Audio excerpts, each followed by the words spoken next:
सिपाही भर्ती परीक्षा के दौरान हुई गड़बड़ियों की जांच लगातार जारी है। ईओयू की तरफ से लगातार इस मामले में कार्रवाई की जा रही है। हम आपको बताएं कि इस मामले में अब तक 74 एफआईआर दर्ज कर लिए गए हैं और 150 से ज्यादा गिरफ्तारियां की गई हैं। क्या कुछ कह रहे हैं ADG police headquarter Jitendra Singh Gangwar, सुन लीजिए आप।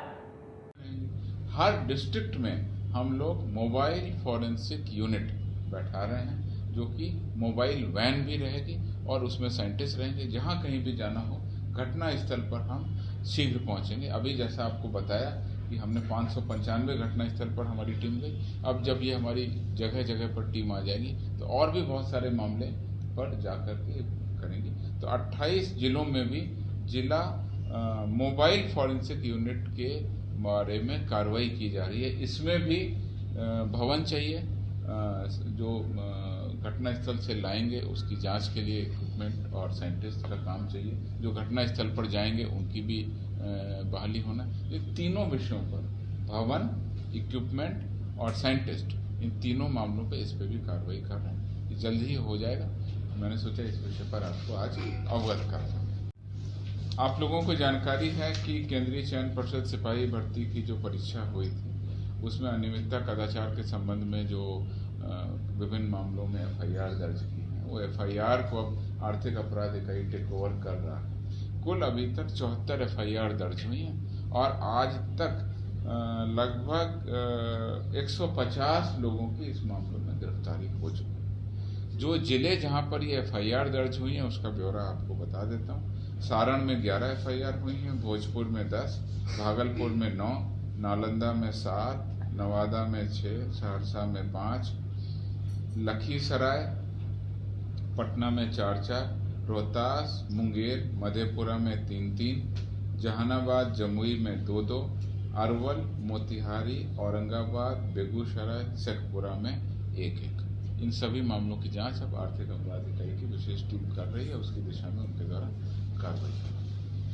अंत में मैं तो सुना आपने कि क्या कह रहे हैं कि किस तरह से कार्रवाई की जा रही है। एडीजी पुलिस मुख्यालय जितेंद्र सिंह गंगवार ने बताया है कि आगे भी एफआईआर की संख्या बढ़ सकती है।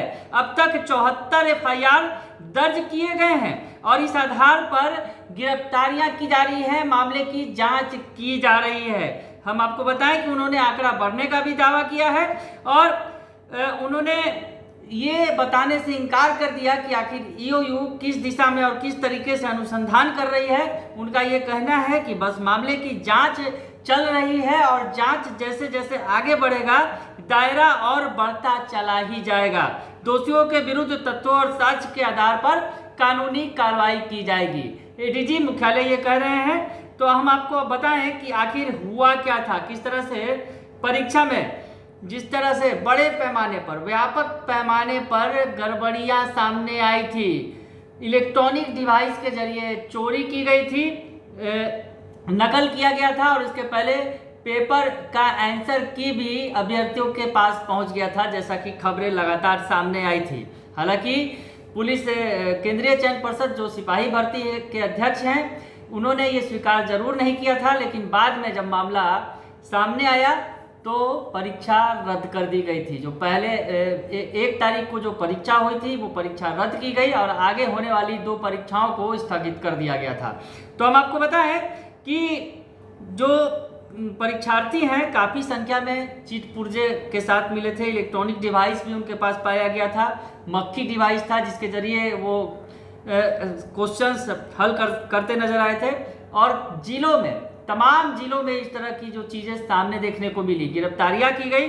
तो ऐसे में पटना के रामकृष्ण द्वारिका कॉलेज परीक्षा हॉल के से भी जो बातें सामने आई थी निकलकर, आंसर की मिले थे और उनका मिलान किया गया तो प्रश्नों से मेल खा रहे थे। तो तमाम चीज़ें जो खिलाफ में गई थी, जिस तरह से इसमें भारी गड़बड़ी की गई, उसके बाद परीक्षा रद्द की गई है और अब ईओयू की जांच तेजी से चल रही है।